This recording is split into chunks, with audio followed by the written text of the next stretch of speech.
Kementerian Luar Negeri Kemenlu RI saat ini tengah mempersiapkan langkah hukum atas peristiwa penembakan kapal oleh kepolisian Malaysia. Dalam kejadian ini mengakibatkan 5 orang warga negara Indonesia WNI korban, 1 tewas dan lainnya luka-luka.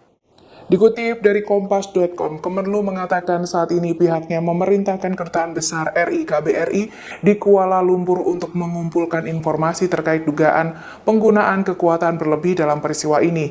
Di sisi lain, saat ini Kemenlu tengah mempersiapkan langkah hukum pada Rabu 29 Januari 2025.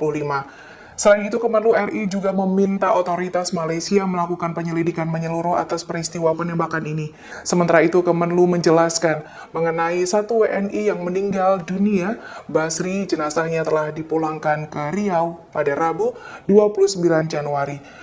Download Tribun X sekarang, menghadirkan lokal menjadi Indonesia.